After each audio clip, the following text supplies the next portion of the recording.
I feel like we've been listening to a white noise machine except filled with homophobia, you know? I don't know what's going on. I'm just a baby. Hey babies, and welcome back to Dismantling Hate. I'm David, you're David, we're all David, and today we are going to get into the YouTube channel of Pat. Right, I didn't actually figure out how to say this before I started filming. David. Sorry, that's embarrassing. Okay, say it with me. Patristic Nectar Films. We're gonna Patristic Nectar Films is who we're gonna have a look at today, and there's two videos that we're gonna watch. The first one is called Welcome to PNP, which I'm sure means something vastly different to where my mind goes. I can't control me. And then the second one we're going to be looking at is called Humility Month. Oh, Jesus. Gross. The sinful pride. Yeah, so it's gonna be a great time. I'm wearing my sweater. Can you see it? I'm wearing a sweater right now that says no God, only fluoride. You only need one, right? I'm gonna go brush my teeth, slide on over, and we're gonna roll the intro. Let's get into it, girls. And like, it is walking the line of like freedom of speech. You know what? If we're gonna be out here and we're gonna be vulnerable on this channel for together, you and me, right now, right here, yeah. We should really be talking about that, because that's harmful. All right, I'm ready. Are you ready? It's okay if you're not. Take a deep breath.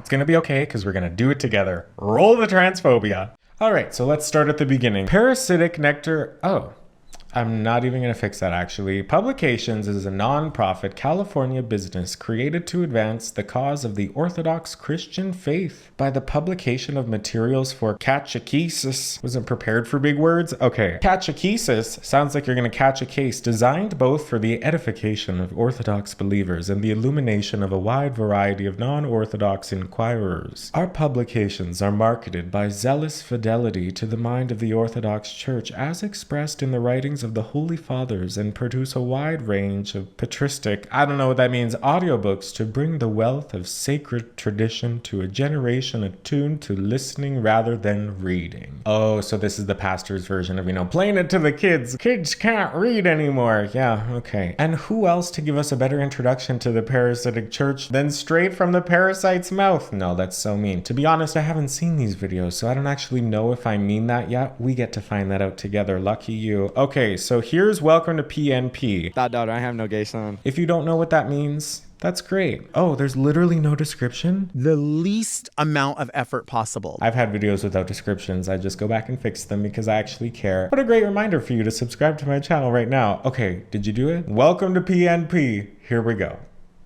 God bless you. Thanks a lot for coming to Patristic Nectar Publications, or as we like to call it, PNP. We welcome you.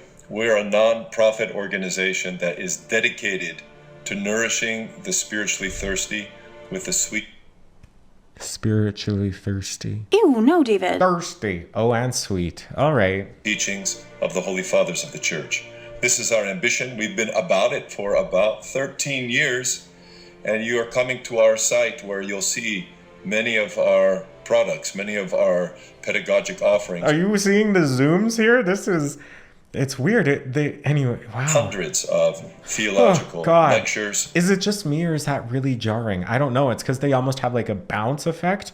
Oh, antichrists. Okay, I saw the mustache man in the middle there, and okay, yeah, okay. Series of teachings that are all designed to help people build their life with God on the solid rock of Jesus' holy words. We accomplish this pedagogy. I love that in two different locations on the bookshelves behind him, there's two trans flags, right? What? Trump pride? I have to go. The one right there and the one right there. So maybe he does support trans rights. Don't hold your breath. Acts through. Also, do you like that curl? She's a paid actress. I love it so much. David? Nobody cares. Multiplicity of avenues. We have many videos that are online on YouTube, podcasts, social media, books and print publications, audiobooks. We host events and conferences. We conduct interviews and give interviews. We have a kids channel, Patristic Nectar Kids. We conduct global catechism via Zoom and more. And we're very excited. Oh, is that what I was trying to say before? Catechism? Yeah, get the kids out of church. That's worse than a drag queen. Yeah. Share this new website with you, which has been a long time in the making. Our goal is to offer the sweet teachings of the church to all without any hindrance of cost. That is absolutely free. Now, may be wondering, how do you do all of these things Sure. without charging? Well, there's only one way, and that is And now I am recruiting you. by the generous and faithful donations. The like sound effects and the pings and I mean, I guess the church has to have a social media person. That's bleak. Okay. Of our supporters. We have lots of holy ambitions for the future, and the accomplishment of these dreams for the kingdom of God and the upbuilding of the church is resources. With God's help, if you provide the resources, we'll move forward for sure. You can sign up. You can send us a small or large tax-deductible donation to pay it forward and help someone seeking orthodoxy for the first time. You can support us, and every dollar that you make as an offering to us will Just the Sarah McLachlan music in the back. Hi, I'm Sarah McLachlan. I don't know how I just clued into that. be invested in the ministry. Join us as we seek to evangelize and to catechize God's precious world. Catechize. Click the donate button below and help us make a difference. Thank you. May God keep you and your family in the palm of his hands. Interesting. That must mean something because he's doing that with his ring finger, and he held the same finger in the beginning, I noticed. Okay, so we're introduced to party and play. Now it's time to go to Humility Month. What is my life? Trauma. Anyway, everything that we heard in that video just now wasn't necessarily shocking. It's pretty much what we'd come to expect from a welcome to a party and play video from an Orthodox Christian priest. Here's Humility Month, and we're starting off just as the good Lord intended with shadow puppets. Thanks a lot for tuning in. I have a reflection that I have prepared for your edification today that I'm entitling Humility Month. Humility Month. The sip. How dare you leave that sip in the video? Yeah, so this is in place of Pride Month. I don't know if you got that context. I just can't stop seeing the two trans flags behind him. There's lots of light blue books. I feel like you don't see light blue books anymore, you know? You know what I'm saying? Okay, so we're going to finish listening to him taking a big ol' sip, and then we'll see what he has to say. Ugh. The wonderful month of June. Such an incredible month where there is lots of sun coming out, graduations, The stock footage. Go home, Mary. accomplishments celebrated, Father's Day. Such a great month. It has been, of course, co-opted by the sexual revolutionaries. The sexual revolutionaries. I suppose that's me, isn't it? And turned into Pride Month, so-called Pride Month. What a name. You know that the very name June comes from the name of the Greco-Roman goddess Juno, Okay. patroness of marriage and childbirth, procreation. It's ironic, I think, very ironic. Or perfect, really. I feel like Juno would probably get a kick out of Pride, you know? She looks slay. I just saw her statue there for like 4 seconds, but she seemed cool. Yeah, cooler than this guy. Okay. That in the secular West, June is now dominated by gay activists and their mindless political supporters who have turned it into Gay Pride Month. It's ironic because the Greco-Roman world most appealed to in LGBT literature as something of a cultural precedent for the radical movement that we face today. How big of a sentence was that, man? Maybe we should speed this up. Should we speed this up? Since there are really no other examples that can be legitimately appealed to, it's ironic that that culture which gave us the name June and from the goddess Juno, that even in the toleration of forms of same-sex attraction, especially the pedophilia that was so common at... Okay, having same-sex attraction and that P word that he just said is not the same thing at all. Yes, it does all fall under the umbrella of sexual attraction, period, but it's not the same thing. One of those things is illegal in this country, at least in Canada and the United States, and I want to say the majority of the world, but I'm not brushed up on the numbers of everywhere else in the world, but at least on my continent, that one of those things is illegal and one of those things is not. And not that the law is always the moral standard, but it is that way for a reason. And it's very harmful, it's homophobic, it's gross and full of logical fallacy to say that, or to group those two things together.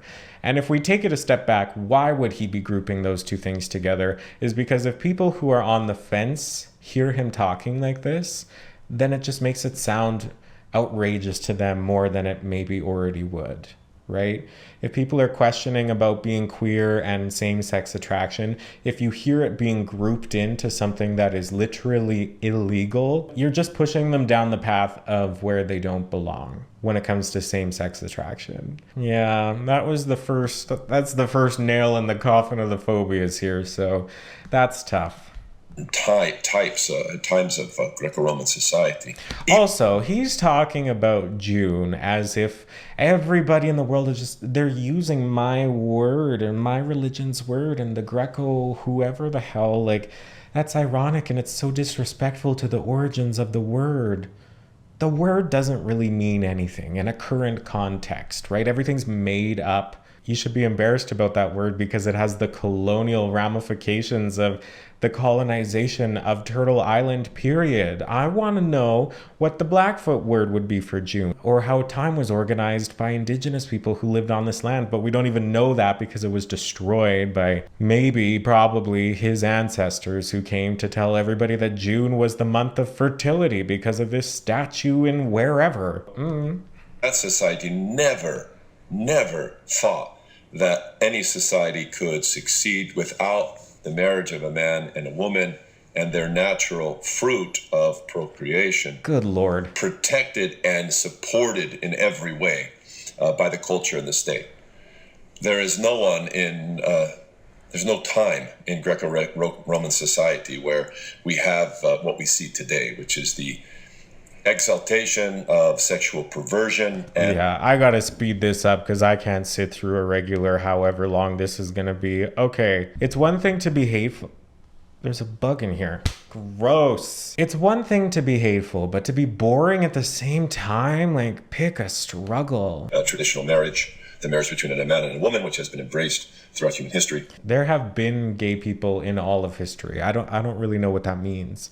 Maybe they weren't recorded in your religion, but that doesn't mean that they don't exist. Same-sex attraction is not new. We've never seen this before, and no one can appeal to ancient Greece or Rome to support this idea. If you can't find it in those two places, does that mean it doesn't exist? Like, if I had a shadow in my face the whole time. It's not giving me. It was getting real hot in here, so I opened up my window so you'll be able to hear the sounds of my life. How fun. Bedrock of society, the foundation of the state. And today's LGBT activists have the specific goal, and it's very manifest in their literature and in their lesbian studies programs at university. Lesbian studies program. Yep, I did graduate. Magna Laude. I'm not saying. Oh my God! Ew, David.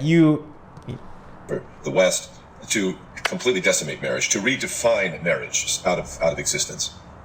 Yeah. Okay. To redefine marriage. I don't know if it means out of existence. You want to know more about this history of the movement? I would refer you to a lecture that I gave that's on YouTube. It's called Gay Iconoclasm. I gave this at the World Congress of Families in Tbilisi, Georgia in 2016. I'm not reacting to anything else this man has to offer. He has the emotional appeal of a shovel made of rubber bands. Okay, this is it from him. So soak it in if you're here.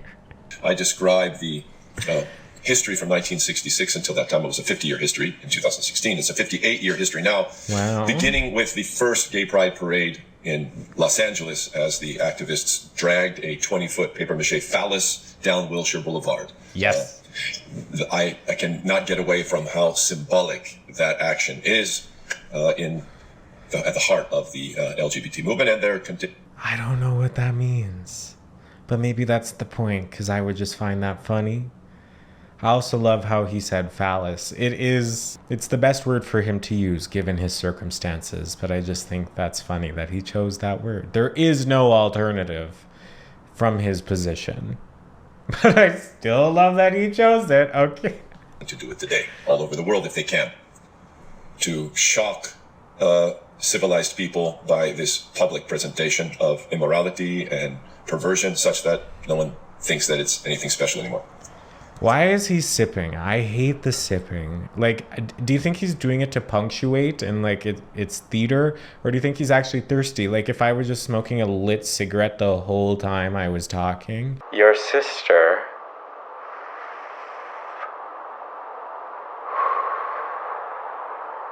is gay. This is so stupid.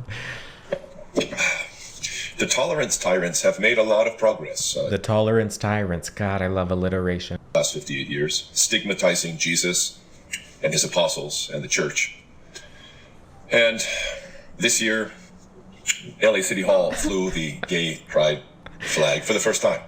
My city, the city of Riverside, flew it for the first time last year. I was just in Riverside. What was in Riverside? My city, the city of Riverside, flew it for the first time last year, much to our disgrace, much to the offense of half of the population in our county who don't appreciate the endorsement of a political advocacy group that is so divisive being.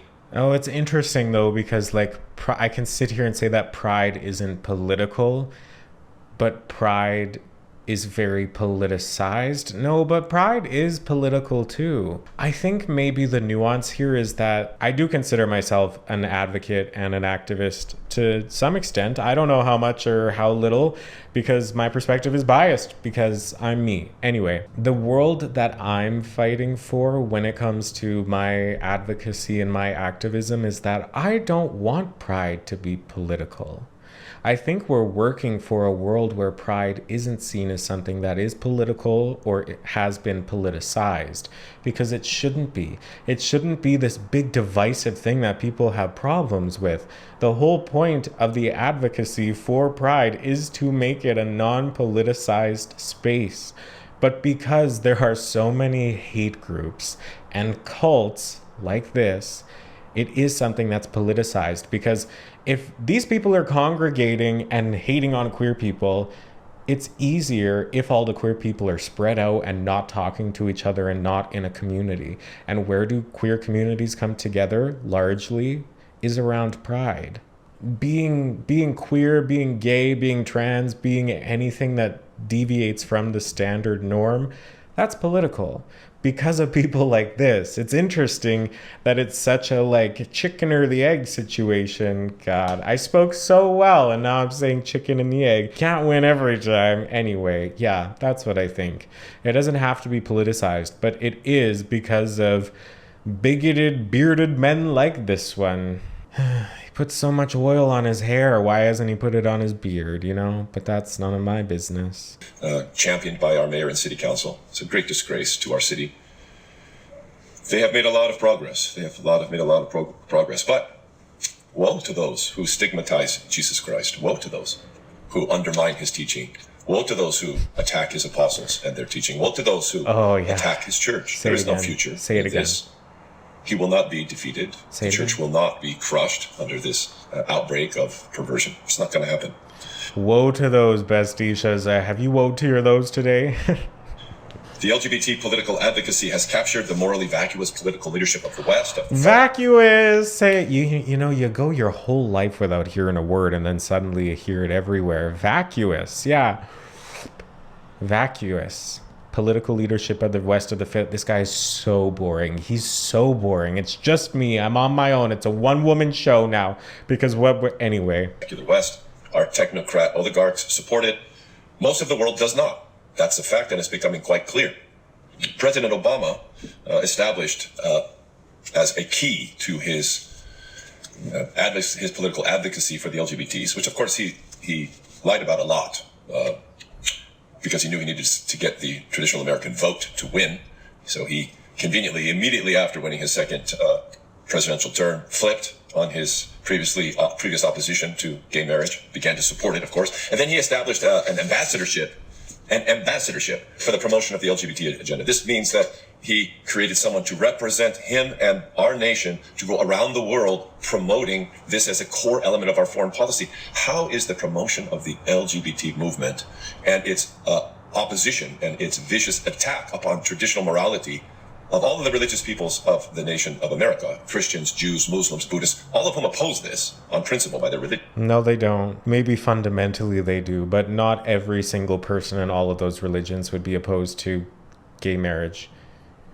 I have Jewish people in my life who aren't opposed to gay marriage. I have Christian people in my life who aren't opposed to gay marriage. I have Muslim people in my life that don't, like, the only one I don't have on the list is Buddhist, because I don't think I know anybody who practices Buddhism. That would be fun. I'd like to learn about that. Just because I like learning. Yeah, so maybe at a basic level, like whatever was written in your sacred texts. But on an individual level, no, that has to be incorrect. How is that fundamental to our foreign policy?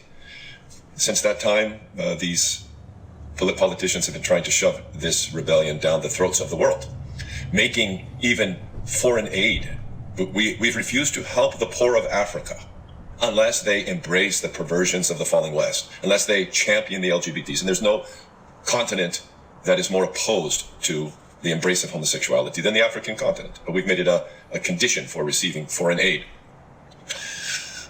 We've pushed it in Central and Eastern European nations, and the populist movements there thankfully have opposed this very strongly because they still believe in the family and they still believe in having children, unlike the premiers of the Western European countries. It was at the heart of the Ukrainian conflict. If you can remember, in 2014 in the revolution, we imported gay pride flags. We pushed this, we Americans pushed this big time into the heart of the Ukrainian conflict. China and their Confucianist revivals pushing back very strongly against this, and they have taken actions as a nation to protect their young people from the gross perversions of the LGBT movement. China, Confucianist China, is ahead of us in a basic sense of sexual morality. How sad is that? And recently, it's become part of NATO policy. NATO policy, that if you're going to be involved in a defensive league that NATO claims to be, you have to embrace the LGBT. What? What in the world could the promotion of homosexuality and...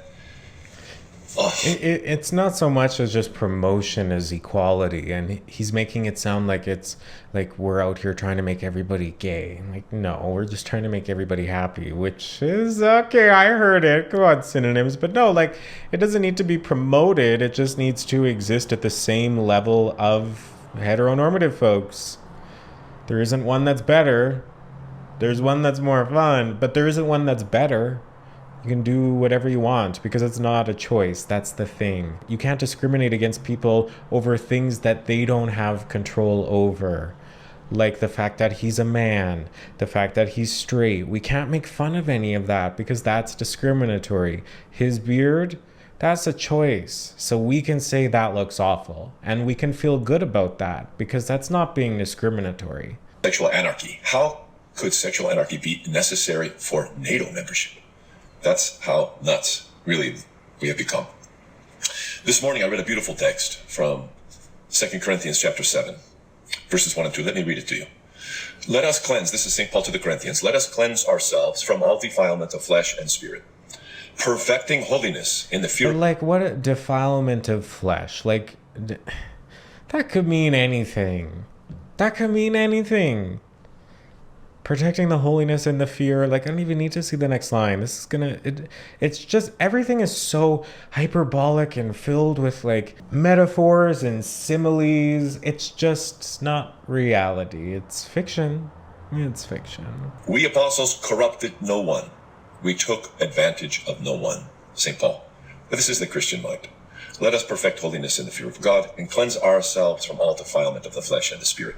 And let's try to be like the apostles, which is that we corrupt no one. The LGBT movement is corrupting the innocent. It is corrupting the young. Of course, this is most obvious in the promotion of the whole drag queen movement to little children. Fight. Oh, God. Okay. Yeah, we're getting into the drag queens. So I think he's operating from the fundamental understanding that being gay is a choice, and that if nobody knows that being gay is a thing, then you would still be gay, but you just wouldn't have any representation of queerness, so you would never come out. So you would just live your life unhappy, thinking that something's wrong with you. That sounds like a terrible life experience, but this man doesn't care. Well, maybe he would care if he believed that being queer was a thing, because he thinks it's a choice. That's the problem here. Okay, let's get into the drag queens. 6-year-olds take the grotesque and make it normative, make it seem fine, pleasant even. This is corrupting the young, and woe to... There are drag performances that are not okay for kids, but there are drag performances that are okay for kids. Would you take your congregation to Disney on Ice? Because if so, that's drag, babe.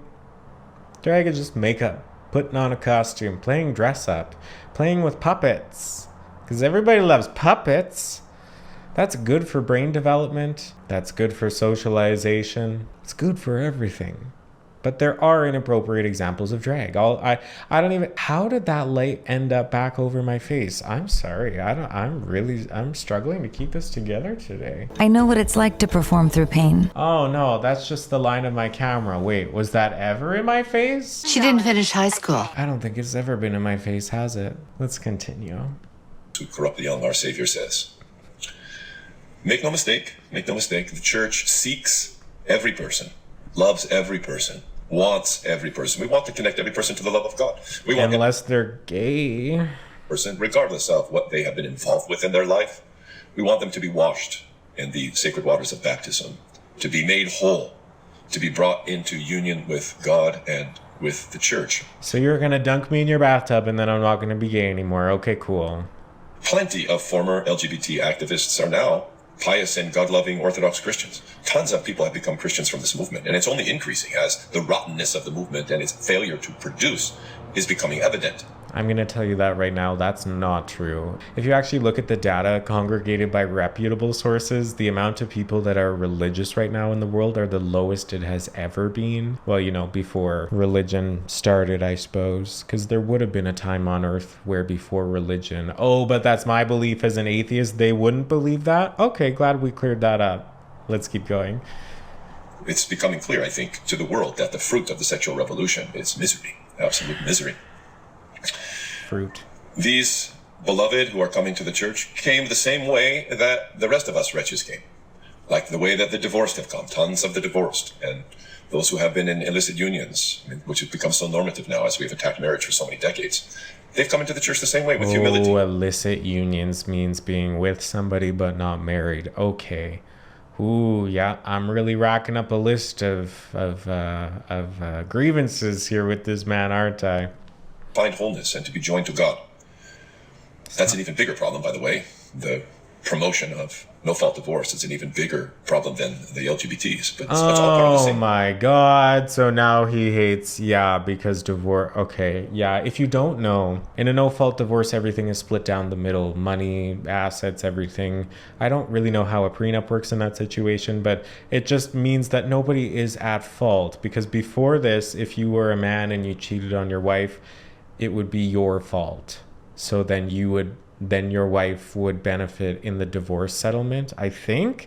And then if the wife was the one that cheated, then the man would benefit from the divorce settlement, right? So it was like, whose fault is it? But then the no-fault divorce comes in and it's just split down the middle.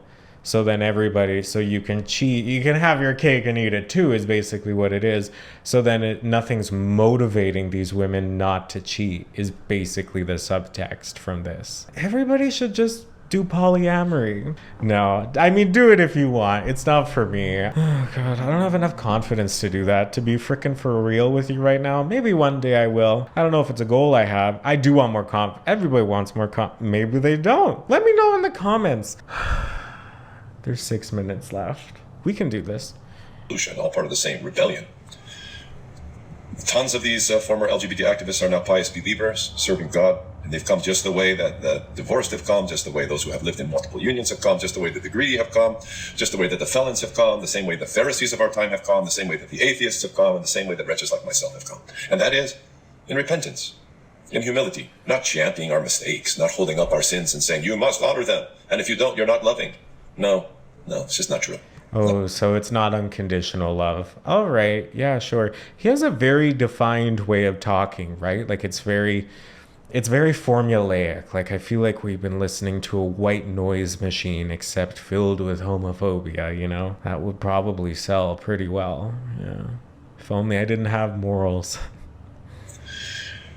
It just so happens in the province of God that the church carries peace, joy, and righteousness. and offers it to every person. The LGBT movement does not produce peace, joy, and righteousness. Only.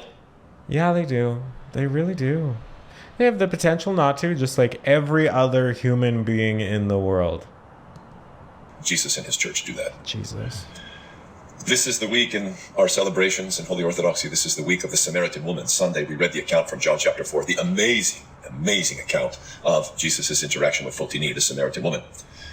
The coinciding of the beginning of Pride Month, of this co-opted month of June, together with the Sunday of the Samaritan woman and the whole week that follows. This is Tuesday of the week of the Samaritan woman. For a whole week, we Orthodox Christians meditate upon the Samaritan woman. I think that the coincidence is not that at all. It's providence. It's a providence. Because the witness of Photini, the witness of the Samaritan woman, is so important in this public discussion about the sexual revolution. This was a woman who was sexually ruined, so confused. She had been married 5 times and was living with a 6th man when she met Jesus. Obviously, she was confused, torn to pieces, and deeply corrupted. But Jesus saw that she was thirsty. He saw her heart, not just her sins and her weakness. He saw her as one that he wanted, as he wants us all. And he saved her without a word of reproach, by the way. He made her a saint. He made her into a champion of love and purity. He made her into a martyr and equal to the apostles. What a woman Saint Photini is. And she gave everything to Christ. She humbled herself. And she went and told her whole village, come see a man who told me everything that I have done. Can you imagine what if she was proud? She would have said, how dare you judge me? There's nothing wrong with being married 5 times and living with a 6th man. It's perfectly fine. Could you imagine if she was proud? But she wasn't. She was humble. She was humble. And having found peace, she left her water pot at the well, Jacob's well, because St. Romanos the Melodist says, the living water of Christ had come into her. And she bore that living water of Christ. It produced an immediate humility and a great concern for her friends and neighbors, her fellow villagers. And she went and told them everything. Come see the man who knows our hearts. We can't hide our sins from him, but he loves us and he doesn't judge us. He's come to save us. But if he's not judging, then why are you? I'm trying to follow this story, but we're at Jacob's well and there's too many people in this story. I don't know what's going on. I'm just a baby. Soon they all confessed, her whole village, that we have come to believe that you are the Savior of the world. They confessed to Christ. What an evangelist this woman was. I want to end by a great encouragement to reject pride. No, don't. And Pride Month. Don't. Pride is a vice, the chief of vices. No, it isn't. Pride ruins our life. No, it doesn't. Humility, however, is magnificent. Sure. I want to end with a beautiful word from the great St. John Casson. Please don't. It comes from his famous text, The Institutes. Okay. 12 chapters on the virtues and the vices. Gross. This particular volume was translated by Boniface Ramsey in the year 2000. It's part of the Ancient Christian Writers series, Newman Press. An incredible edition. Who cares? Of Casson's writings. You can also find this in an abbreviated form in a text called On the Virtues and the Vices, which is in the volume 1 of the Philokolia. Wow. But listen to what he says about pride and humility, and let that alter your mind about how you should think about so-called Pride Month. Okay. The spirit of pride. There is no other vice, then, which so reduces to naught every virtue, and so despoils and impoverishes a human being of all righteousness and holiness as does the evil of pride. Nothing's worse. So evil is pride that God announces that he himself is its adversary. God is opposed to the proud, but gives grace to the humble. It doesn't say this about people who are caught in other vices. And so God, the creator and physician of the universe, knowing that pride is the cause and source of our maladies, saw to it that contraries would be healed by contraries, so that what had collapsed through pride would rise again through humility. Like, I get it, but like capital P pride, like gay pride, like floats, honey, like that obviously was chosen because you're not, what is it? Like, is it the false dichotomy of him saying that like pride and humility are on this spectrum? Because I think of like the opposite of pride in the gay pride sense is, what is that answer? Being shy? Being embarrassed, having low self-image. It's almost like pride and embarrassment. That still doesn't seem like the right word, but it's not being humble. Being humble doesn't mean ignore who you are. That makes no sense. Humble means that you're not braggy, right? That's the thing. The way he's talking about humble is doesn't make any sense. I've said the word humble a lot. Okay, we're so close. 1 minute left. Let us make June, dear ones, Humility Month. No. God be with you. Patristic Nectar. And with your spirit. Well, girls, that's the end. Like I said, I just had to record a video because I'm wearing my fluoride Jesus shirt and this Humility Month garbage came up. So if you got here to the end, it must mean that it really matters to you. And I appreciate you being here because this kind of stuff really matters to me too. You don't need Jesus to be happy if you're still here and actually need to hear that. I can't imagine you would be because you would have left when you heard my lisp. But anyway, I'm David, you're David, we're all David. This is Dismantling Hate. Subscribe to the channel if you're interested in doing that. Let me know what you think in the comments. I'm gonna go get some snacks. Doesn't that sound fun? Truly though, I have the best time filming these videos. I love editing things together too. So I hope you're enjoying what I'm doing. There's so many new people here recently. Even if this is just your first video, I appreciate you being here. And the people that have watched more than one, like if you watch the videos that I put out, like you like watch them, you know, I love that you're here. I think it's so cool. Interact with me in the comments. Tell me your name and like where y'all from and what y'all do if you're comfortable doing that in the comment sections, because people can be weird. Thanks for being here. Somehow I'm gonna figure out how to stop recording what I just made, and I did. Okay, goodbye. And like it is walking the line of like freedom of speech. You know what? If we're gonna be out here and we're gonna be vulnerable on this channel here together, you and me, right now, right here, yeah. We should really be talking about that because that's harmful. All right, I'm ready. Are you ready? It's okay if you're not. We'll take a deep breath. It's gonna be okay because we're gonna do it together. Roll the transphobia.